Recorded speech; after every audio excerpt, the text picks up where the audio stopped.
We are now talking to Painted Line 76ers NBA reporter and writer, Austin Krell. Austin, what's going on, man?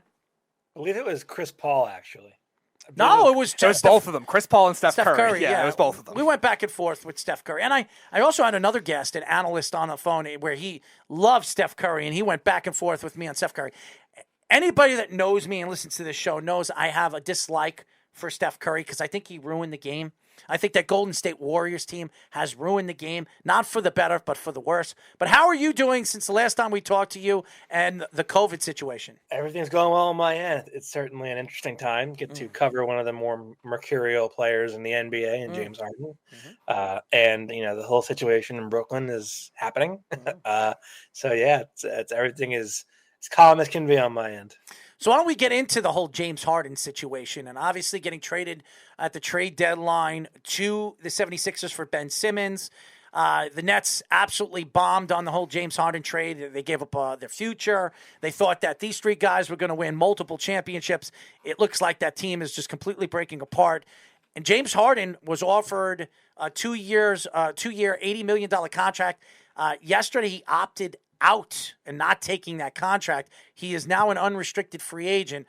What are your thoughts with James Harden? Does the 76ers have a chance to still sign him? Yeah, so he's actually an unrestricted free agent. But what happens is, they're going to have an inside track on signing him. They've already made 2 signings on the first couple hours of free agency to set the table for them to get James Harden. I don't think either guy is going to come into Philadelphia if they don't know that James Harden is going to if there's any question, James Harden's going to be there. So that deal should come to a head in the coming days. I know Woj reported they're expected to meet this weekend, so we'll see about that.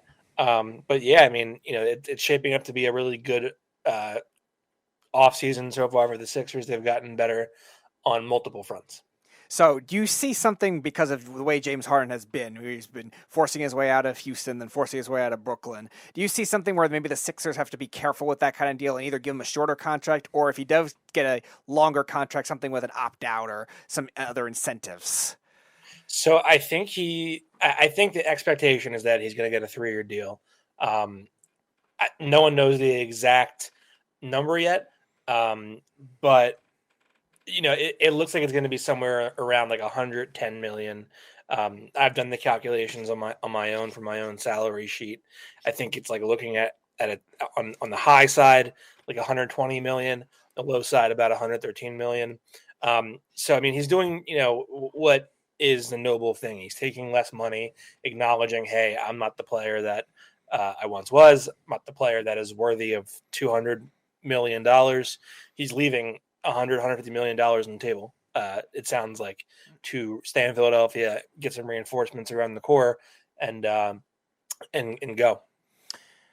Austin, you look at this team, and what is the locker room been like since Ben Simmons has been gone? Is Embiid the guy that they're going to build a team around, or is it Maxey now? Well, it's going to be both, right? Like, Joel was the 2-time. Well, they're talking about, there are rumors that Joel Embiid's name's been involved with when it comes to trading. So as much as you say that, Maxey really has taken 2 steps forward, and even though Embiid he was fairly healthy this year, he's been fighting injury over the last couple of years.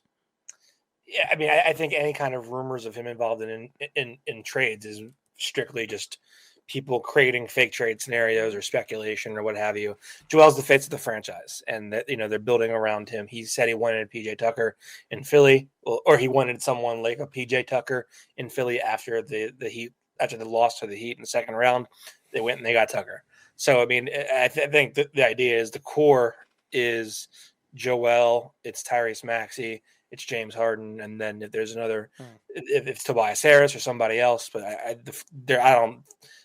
don't think there's any intention of them trading Joel.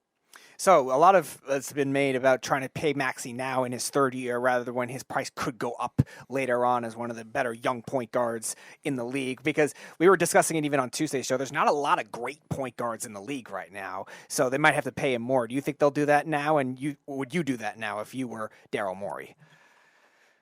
I think he's in line to get, potentially up to a max contract. We'll see if he he hits that all-star level in the next couple of years. I think tonight is, or tonight's contract to Jalen Brunson is a really is maybe sets the stage for what Maxi's looking at down the line. You might say, well, Jalen Brunson gets $105 million. I'm better than him. I can do more for a team than he can. I want at least XYZ. And plus, when the salary cap spikes a couple of years because of the next TV deal, that might coincide with what his next contract looks like. So there's a lot that could happen there. I think the Sixers are kind of hoping like, hey, if we're paying this guy a max contract, something very good happened. He took another step forward. So we're happy to give it to him, but let's see if he earns it. I would say Maxey and Brunson are practically the same player. I mean, obviously, Tyrese Maxey is a little bit taller. He's 6'2" to Brunson's 5'11". They're around the same age. Actually, Maxey's 21 and Brunson is. But when Maxey becomes a free agent at 23, 24, they'll be around the same age. But Maxey has become a better player now at a younger age than Brunson. It took Brunson a little bit longer. So right now, Brunson and Maxey they're averaging almost the same amount of points, same amount of assists, same amount of rebounds. So he is a lot younger. So if they want to extend Maxey, it would be smart. But when you look at Doc Rivers, is Doc Rivers the answer as far as the coach is concerned? Do the players love Doc Rivers? Because everywhere he's gone, we've heard that he's a big, he's a player's coach and all that other stuff. But he hasn't won in a long, long time. He was there with the Clippers, with the talented teams that they've had, with obviously Chris Paul and the talent that they had over there, but they just can never get over the hump. Do the 76ers organization think that Doc Rivers is the guy to take them to the promised land? I think, with Doc, there's a ton of internal support. I've checked in on this twice this offseason so far with Sixers sources. They reiterate the same message. They appear aligned on all fronts. Let's see what this next season looks like. Mm-hmm. I would imagine if they see a second round demise once again, maybe that message is different. Mm-hmm. But the messaging up to this point has been 100%, all on board with Doc. So going back to James Harden, let's say the Sixers somehow can't find a deal with that kind of thing and they have that other slot available. Is there anyone that you would pursue either in a trade or free agency that you think would be a good fit with Embiid and with somebody like Tyrese Maxey? I mean, like Zach LaVine, that would be an interesting fit. I think like for the purposes of technicality and semantics, right? Like technically James Harden's a free agent, but I think the understanding is like he's not really a free agent because they're just, finalizing some details, smoothing some edges before they, release the finished product. As everybody knows, we are talking to Painted Line 76ers NBA reporter and writer Austin Krell. Austin, free agency opened up. There's quite a few players that have been available in the offseason. Everybody was talking about Bradley Beal. He re-signs with the Wizards. They were talking about Zach LaVine, Lakers, possibly the Mavericks. He still hasn't signed anywhere. Some people think he's going back to Chicago. So a lot of these players are going to go back to their formal team. When you look at now KD becoming available, Kyrie becoming available, there are other players that over the years have pushed themselves out. Do you think this, the KD, Kyrie, and maybe another player could change the thought of where some of these teams could be next year if one of these guys or two of these guys get traded to another team? Yeah, for sure. I mean, I think what you're seeing is like some of the momentum that there had been towards deals. Yes. Maybe slows up a little bit tonight because people are like, calling emergency meetings saying like, what do we have to get Kevin Durant here? Can we get this done? It sounds like Kyrie is dead set on being a Laker. However he's gonna go about doing that, we'll see. But I think Kevin Durant's decision to request a trade and that 2 hours before the if the whole thing opens, sent a shockwave through the league that maybe they weren't expecting because Kyrie opted in a couple days ago. But Durant says he wants to be a Phoenix Sun. Mm-hmm. He would, Miami is one of his preferences too. Knowing Daryl Morey's, desire to get every star he can, mm-hmm. It wouldn't surprise me if they're trying to figure out a way to get that done. And if they can pull that off, then Daryl Morey is a wizard. But we'll see. I mean, what I'm wanting to say is, like, I want to see Kevin Durant get traded to the Knicks, because that would be the ultimate. Like, if that happens, the Nets have to then go to like Connecticut or like back to New Jersey. I'm from there. We don't want them. Back to New Jersey, because that is a loss that you cannot live. Do you think the Nets would actually trade KD to the Knicks? I can't see it. No, I can't see it. It would be tremendous theater. That is one Broadway play that you cannot mimic. It's best comedy production of any Broadway play. The Brooklyn Nets. It's a comedy show. Exactly Who would have thought that the Nets would be the comedy show and not the Knicks?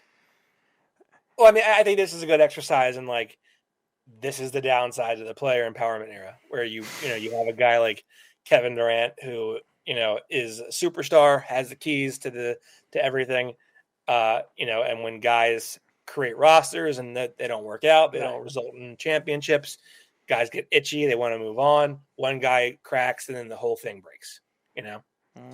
I would say the best destination for the Nets, just move them to like the upper part of Canada with all those igloos. Maybe they can go play over there. Maybe they'll get a better fan base than the Nets do. Just relegate them to like the English Premier League, whatever version. I don't know. That has Premier in the name. Are the Nets really Premier? No. Fair. No. So you answered my question. Actually, I was going to ask you next about the player empowerment. So we'll move on from that. Just in terms of these other big trade rumors that we've heard with the guys like DeAndre Ayton, with the Kevin Durant trade sweepstakes now in the mix. Is it possible for either the Suns or the Heat to make that kind of thing happen? Because there's a lot of guys that are just unknown. DeAndre Ayton with the Suns, they're probably going to have to sign and trade to get him back. And the same thing with the Heat with somebody like Tyler Hero and also some of the big contracts on their roster. How logical do you think it is for those teams? This is actually a fascinating question. There's a provision under the CBA called the Designated Rookie Scale Player Extension, which basically says that if you give a rookie a player on a rookie deal a 5-year extension on that contract, no more than a team can have no more than 2 players on that same deal. So you can't have more than 2 guys who have a 5-year extension off of a rookie contract. Teams can only acquire 1 via trade. So the Nets would be in a situation, hypothetically, they've acquired Ben Simmons, who's on his rookie max extension. They would have, if they were to agree to a trade to bring in DeAndre Ayton or Tyler Hero or Bam Adebayo from the Miami. All 3 of those guys, well, Adebayo for sure, but Hero and Ayton in theory are would like 5-year extensions on their rookie contracts. The Nets could not acquire any of those 3 young promising players without trading Ben Simmons.